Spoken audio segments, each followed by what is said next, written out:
ബുധനാഴ്ചയാണ് കേട്ടോ. രാമനവമി ആയതുകൊണ്ട് അങ്കിത്തിന് സ്കൂളില്ല. അപ്പൊ ഞാൻ കുറച്ച് പാസ്ത ഉണ്ടാക്കാന്ന് വെച്ചിട്ട് തിളച്ച വെള്ളത്തിലേക്ക് എണ്ണയും ഉപ്പും കൂടി ഇട്ട് പാസ്ത വേവിച്ച് വെച്ചിട്ടുണ്ട്. പിന്നെ കുറച്ച് പച്ചവെള്ളം കൂടെ ഒഴിച്ചിട്ട് ആ ഒട്ടൽ മാറാൻ വേണ്ടി വെച്ചിട്ടുണ്ട്. പിന്നെ മൈദമാവിൽ കുറച്ച് പാലൊഴിച്ച് പാസ്തയുടെ സോസിന് വേണ്ടി ഒന്ന് കലക്കിയിട്ട് ഒരു കടായി വെച്ചു. അതിലേക്ക് ഇതൊഴിച്ചു കൊടുത്തിട്ട് കുറുക്കിയെടുക്കാം. ഈ രീതിയിൽ കുറുകി വരുമ്പോൾ ബാക്കി കൂടെ പാലൊഴിച്ചു കൊടുക്കാം. ഞാൻ ഏകദേശം ഒരു 1.5 ഗ്ലാസോളം പാലൊഴിച്ചു കൊടുക്കുന്നുണ്ട്. വൈറ്റ് പാസ്ത ഉണ്ടാക്കാൻ പോകുന്നത് ഏകദേശം ഒരു കോണ്ടിനെന്റൽ സ്റ്റൈലിൽ. പെന്നേന്നാണ് ഞാൻ ഇപ്പോൾ ഇടാൻ പോകുന്ന പാസ്തയുടെ പേര്. പാസ്തയ്ക്ക് പല പല പേരുകളുണ്ട്. അപ്പോൾ ഇപ്പോൾ ചേർക്കാൻ പോകുന്ന പാസ്ത പെന്നേന്നാണ്. അപ്പോൾ അത് കുറുകി വന്നിട്ടുണ്ട്. ഒരുപാട് അങ്ങ് കുറുകണ്ട, ഒരു ലൂസ് കൺസിസ്റ്റൻസിയിൽ. അതിലേക്ക് നമുക്ക് പിരി മിക്സ്, ചില്ലി ഫ്ലേക്സ്, പാസ്തയുടെ മിക്സ് ഇതെല്ലാം എൻ്റെ കയ്യിലുണ്ട്. അതിട്ട് കൊടുത്തിട്ട് പിന്നെ ചീസും എടുത്ത് വെച്ചിട്ടുണ്ട്. ഒരു 10-12 സ്ലൈസ് ചീസും. നമ്മുടെ ഈ പാസ്ത മിക്സും ചില്ലി ഫ്ലേക്സും പിരി മിക്സും ഒക്കെ നന്നായിട്ടൊന്ന് ആഡ് ചെയ്തതിന് ശേഷം ചീസ് ആഡ് ചെയ്ത് കൊടുക്കാം. ഒരു 3-4 ചീസ് ഇപ്പം ഞാൻ ആഡ് ചെയ്ത് ഒന്ന് മെൽറ്റ് ചെയ്തെടുക്കുന്നുണ്ട്. ഉപ്പ് ഇപ്പം ഇട്ട് കൊടുക്കരുത്, കാരണം ചീസിൽ നല്ലതായിട്ട് ഉപ്പുള്ളതുകൊണ്ട് നമ്മൾ ഉപ്പേ ചേർക്കേണ്ട ആവശ്യമില്ല. പാസ്തയിൽ ഞാൻ കുറച്ച് വേവിക്കാൻ നേരം ഉപ്പിട്ട് വരണം. കുറച്ച് സ്പൈസി ആയിട്ടിരിക്കാൻ കുരുമുളക് പൊടിയും കൂടെ ഞാൻ ആഡ് ചെയ്ത് കൊടുത്തിട്ടുണ്ട്. പിന്നെ നമ്മുടെ പെന്നെ പാസ്ത ഇട്ടിട്ട് മിക്സ് ചെയ്തെടുക്കാം. ഞാൻ പറഞ്ഞല്ലോ സോസിൽ ഉപ്പ് ഇടണ്ട, കാരണം ലാസ്റ്റ് നമ്മൾ നന്നായിട്ട് ബാക്കിയുള്ള ചീസും കൂടെ ആഡ് ചെയ്തിട്ട് പിന്നെ അതിന്റെ പുറത്ത് ചില്ലി ഫ്ലേക്സും നമ്മുടെ പാസ്ത മിക്സും കൂടെ ഒക്കെ ഇട്ടിട്ട് അടച്ചു വെച്ച് ഒരു 3-4 മിനിറ്റ് വെക്കാം. ആ ചീസ് ഉരുകുന്നവരെ ലോ ഫ്ലെയിമിൽ വെക്കണം. ആ ചീസ് മെൽറ്റ് ചെയ്യുന്ന ഒരു സമയമുണ്ട്. അത് കഴിഞ്ഞ് തുറന്നു നോക്കുമ്പോൾ നമുക്ക് അറിയാൻ പറ്റും. ഇനി അത് മെല്ലെ വീണ്ടും മിക്സ് ചെയ്തെടുക്കുക. നമ്മുടെ കോണ്ടിനെന്റൽ സ്റ്റൈല് വൈറ്റ് പാസ്ത കടയിൽ നിന്നൊക്കെ കിട്ടുന്ന അതേ ടേസ്റ്റിൽ കിട്ടിയിട്ടുണ്ട്. കുഞ്ഞുങ്ങൾക്ക് മാത്രമല്ല ഗസ്റ്റ് വരുമ്പോഴും നമുക്കൊക്കെ കഴിക്കാം. കാരണം നമ്മൾ ചില്ലി ഫ്ലേക്സും കുരുമുളക് പൊടിയൊക്കെ ഇട്ടേക്കുന്നുണ്ട്. നല്ല രീതിയിൽ ഒരു സ്പൈസി ഫീൽ നമുക്കിതിൽ കിട്ടും. പിന്നെ ഒരു ചീസി പാസ്തയാണ്. ചീസ് ഇഷ്ടമുള്ളവർക്കെല്ലാം ഇഷ്ടപ്പെടുന്ന ഒരു ഈസി റെസിപ്പി ആയത് കേട്ടോ. അങ്കിത്തിന്റെ സന്തോഷം കാണിച്ചു തരാം. കണ്ടോ, ഇനി പെട്ടെന്ന് പോയി കുറച്ച് തുണി കഴുകിയിട്ടതൊക്കെ വിരിക്കുകയാണ്. പിള്ളേര് വീട്ടിൽ നിൽക്കുമ്പോൾ എന്തെങ്കിലും ഒന്ന് സ്പെഷ്യൽ ഉണ്ടാക്കി കൊടുക്കണ്ടേ. വാങ്ങിത്ത് നിൽക്കുന്ന ദിവസം എന്തെങ്കിലും ഒക്കെ ഞാൻ ചെറുതായി ഇങ്ങനെ ട്രൈ ചെയ്ത് കൊടുക്കാറുണ്ട്, അവന് ഇഷ്ടമുള്ള രീതിയിൽ.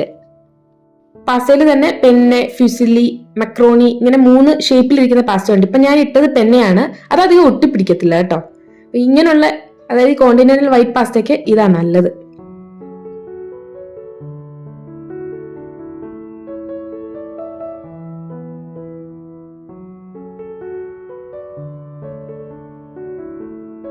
അങ്ങനെ തുണി വിരിച്ചിട്ട് നമ്മുടെ ചെടികൾക്കൊക്കെ കുറച്ച് വെള്ളം കൊടുക്കാന്ന് വെച്ചു. ലഞ്ചിന് ഞാൻ ഇന്ന് ഒരു മുളകൂഷ്യം എന്ന് പറയും പാലക്കാട്ടോട്ടൊക്കെ, ആ രീതിയിൽ മത്തങ്ങയും ചേനയൊക്കെ ഇട്ടൊരു കറിയാണ് വെക്കുന്നത്. കുറച്ച് എരിവായിട്ട് ആ ഒരു കറി, പിന്നെ പപ്പടം കാച്ചി തൈരും, ഇതേ ചെയ്യുന്നുള്ളൂ. നമ്മുടെ ഫ്രിഡ്ജ് വീണ്ടും കേടായിപ്പോയി. ഞാൻ നേരത്തെ ഒരു ബ്ലോഗിൽ കാണിച്ചിരുന്നല്ലോ, സർവീസ് സെന്ററിൽ നിന്ന് ആള് വന്ന് നോക്കി. ഫ്രീസർ ആയിരുന്നു വർക്ക് ചെയ്യാതിരുന്നത്. അപ്പോൾ അവര് ഗ്യാസ് ഇല്ല എന്ന് പറയുന്നത് നിറച്ചിട്ട് അവര് പറഞ്ഞു ഇത് റെഡി ആവാൻ കുറച്ച് ബുദ്ധിമുട്ടാ, പുറവിൽ എന്തോ വേറെ ഒരു സാധനമൊക്കെ വെക്കേണ്ടി വരും നോക്ക് എന്നൊക്കെ പറഞ്ഞു. 2 ദിവസം കുറച്ച് കൂളിംഗ് ഉണ്ടായിരുന്നു. ഇപ്പൊ താഴത്തെ കൂളിംഗും കൂടെ പോയി.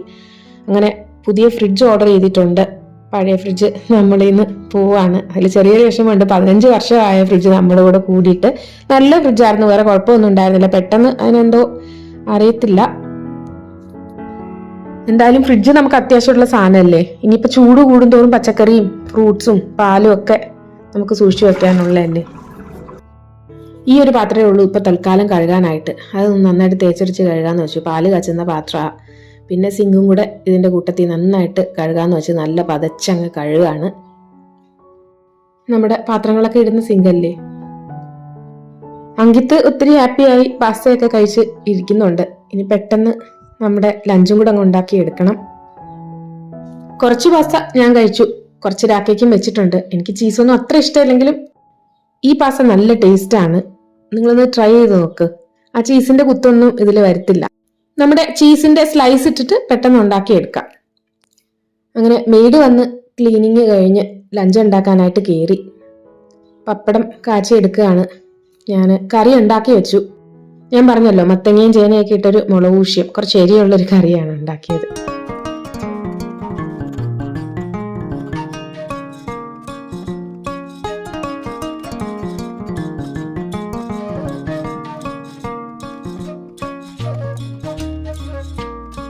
അപ്പോൾ ദേ നമ്മുടെ കറി ഇതാണ്. കൂടെ തൈരും ഉണ്ട്, ചോറും വെച്ച് വെച്ചിട്ടുണ്ട്, ഊറ്റി റെഡിയാക്കി എടുത്തിട്ടുണ്ട്. നമ്മുടെ സോനാ മസൂരിയുടെ റൈസാണ്. സമയം 1 മണി കഴിഞ്ഞു. അപ്പോൾ രാക്കേനി വന്ന് ലഞ്ച് കഴിച്ചാൽ മതി. ഇതുവരെയുള്ള പണിയൊക്കെ ഒരുവിധം ഒതുങ്ങിയിട്ടുണ്ട്.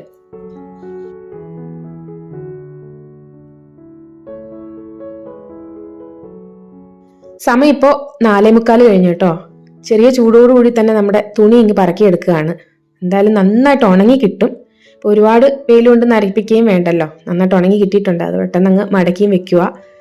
ഇപ്പോൾ വൈകുന്നേരം 7 മണി വരെ നല്ല വെളിച്ചമാണ് ഇവിടൊക്കെ. ചൂട് തുടങ്ങിയല്ലോ.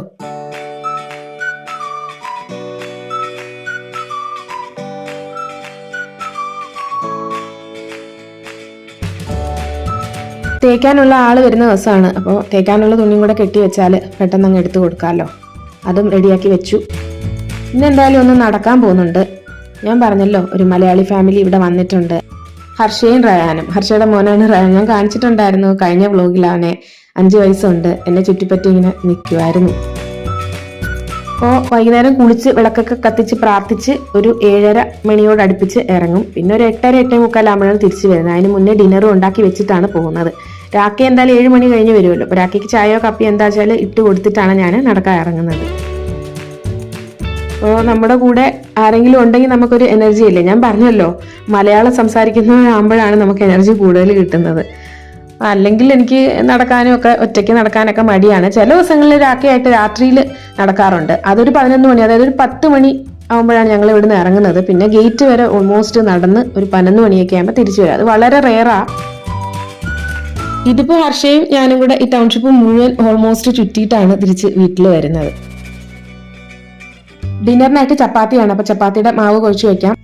കൂടെ പനീർ ബുർജിയാണ് ഉണ്ടാക്കാൻ പോകുന്നത്. കാരണം നമ്മുടെ ഫ്രിഡ്ജ് അത്ര വർക്ക് ചെയ്യുന്നില്ലാത്തതുകൊണ്ട് പനീർ ഇരിപ്പുണ്ടായിരുന്നു. അപ്പോൾ അതെന്തായാലും അങ്ങ് ബുർജിയാക്കാമെന്ന് വിചാരിച്ചു. ഫ്രിഡ്ജിലുള്ള സാധനങ്ങളെല്ലാം ഞാൻ ഒരുവിധം ഒഴിപ്പിച്ചിട്ട് നീറ്റാക്കി ഇട്ടിട്ടുണ്ട്. പാലൊക്കെ ഞാൻ കാച്ചി അങ്ങ് വെക്കുക.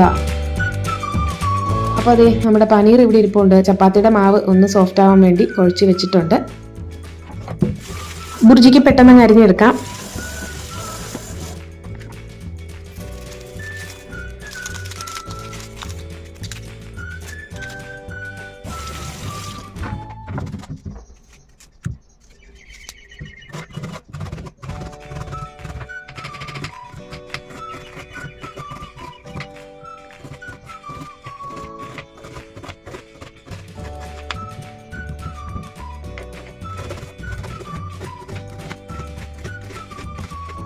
ഒരു സവാളയും ഒരു തക്കാളിയും അരിഞ്ഞെടുത്തിട്ടുണ്ട്. അത് മാത്രം മതി ബുർജിക്ക്, വേറൊന്നും വേണ്ട.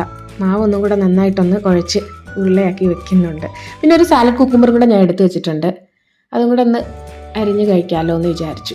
അപ്പം നമ്മുടെ മാവ് നല്ല സോഫ്റ്റായിട്ട് വന്നിട്ടുണ്ട്. ചപ്പാത്തി നേരത്തെ ഉണ്ടാക്കി വെക്കുകയാണ്. പിന്നെ നടന്നൊക്കെ കഴിഞ്ഞിട്ട് തിരിച്ച് വന്ന് ഭയങ്കര മടിയാണ്. ഉണ്ടാക്കി വെച്ചിട്ട് പോയ ഒരു സമാധാനമാണല്ലോ. പനീർ ഞാൻ എടുത്ത് നന്നായിട്ട് പൊടിച്ചെടുക്കുന്നുണ്ട് കേട്ടോ.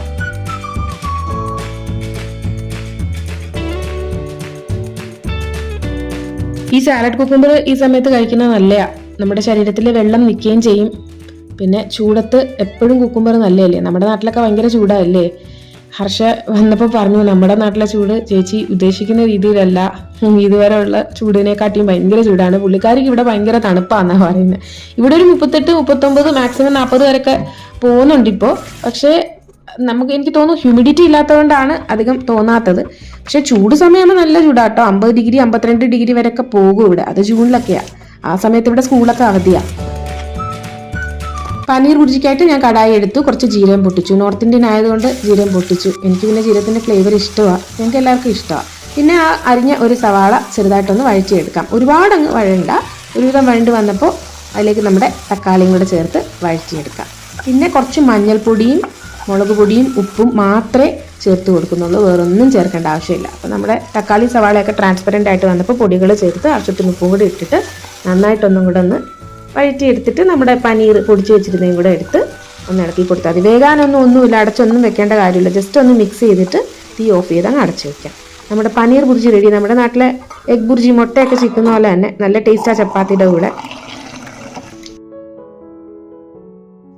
ചപ്പാത്തിയും കൂടെ ഞാൻ പറഞ്ഞല്ലോ ചുട്ടു വെക്കുകയാണ്. കാസറോളിൽ ഇരിക്കട്ടെ. രാഖിക്കും ശരിക്കും ഇന്ന് അവധിയാണ്. ഫ്ലെക്സി ഹോളിഡേ ആ. പക്ഷെ കാരണം നമുക്ക് ഇന്ന് പ്രത്യേകിച്ച് വലിയ ഫെസ്റ്റിവൽ ഒന്നും അല്ലല്ലോ. അപ്പൊ വേറെ ഏതെങ്കിലും ഒരു ദിവസം ഇന്നത്തെ അവധി എടുക്കാം.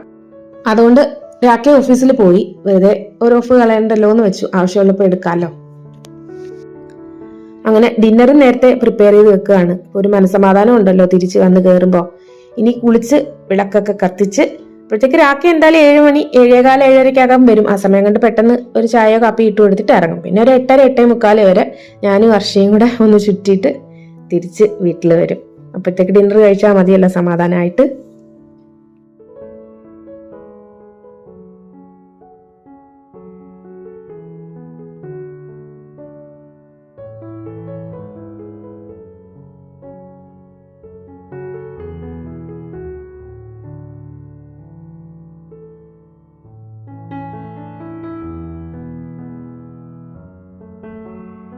നടത്തയും കാര്യങ്ങളൊക്കെ കഴിഞ്ഞ് തിരിച്ച് വീട്ടിലെത്തിയിട്ടുണ്ട്.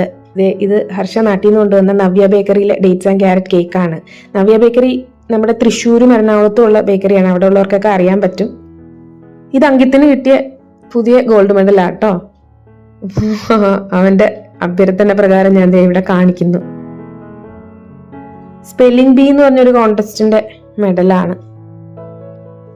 ഞങ്ങള് ഡിന്നറൊക്കെ അങ്ങനെ കഴിച്ചു കഴിഞ്ഞു. ഇനി ഈ കേക്ക് മുറിച്ച് കഴിക്കാന്ന് വെച്ച് എടുത്ത് വെച്ചേക്കുവാണ്. നാട്ടിൽ നിന്നുള്ള എന്ത് സംഭവത്തിനും പ്രത്യേക ടേസ്റ്റ് അല്ലേ. അപ്പൊ ആരെങ്കിലും ഇങ്ങനെ കൊണ്ടുവരുമ്പോൾ ഒത്തിരി സന്തോഷവുമാണ്. അപ്പം പതിവ് പോലെ തന്നെ അങ്കിത്താണ് മുറിക്കുന്നത്. ഒത്തിരി സോഫ്റ്റ് ആയിട്ടുള്ള കേക്കാട്ടോ. ഇതാണ് സംഭവം. ആദ്യം അങ്കിത്തിന് തന്നെ കൊടുക്കാം.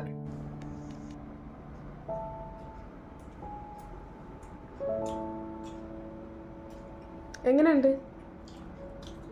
എങ്ങനെയുണ്ട്? സോഫ്റ്റ് അല്ലേ? ഡേറ്റ്സ് ക്യാരറ്റ് കേക്കാ. ഭയങ്കര സോഫ്റ്റ്,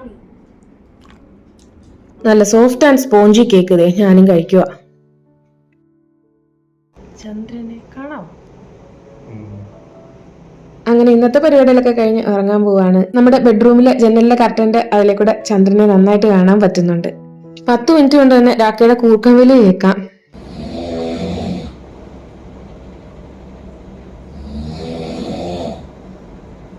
നിങ്ങൾക്ക് അത്ര ക്ലിയർ ആയിട്ട് കേൾക്കുമെന്ന് അറിയത്തില്ല. അങ്കിത്തിന് 9:30 ആകുമ്പോൾ പിടിച്ച് കിടത്തും കേട്ടോ. രാവിലെ സ്കൂളിൽ പോകാനുള്ളതല്ലേ. ഞാൻ കുറച്ച് വീഡിയോ ഒക്കെ എഡിറ്റ് ചെയ്തിട്ട് ഉറങ്ങുന്നുള്ളൂ. എഡിറ്റിംഗ് നോർമലി ഞാൻ പകലാ ചെയ്യുന്നത്. പക്ഷെ ഇപ്പം നടക്കാനൊക്കെ പോകുന്നതുകൊണ്ട് അധികം സമയം കിട്ടുന്നില്ലല്ലോ. ഇപ്പൊ കുറച്ച് ചെയ്യാന്ന് വെച്ച് അത് ചെയ്തിട്ട് ഉറങ്ങുന്നുള്ളൂ. മറ്റൊരു നല്ല വീഡിയോ ആയിട്ട് കാണുന്നത് വരെ എല്ലാവർക്കും thank you so much. Bye bye.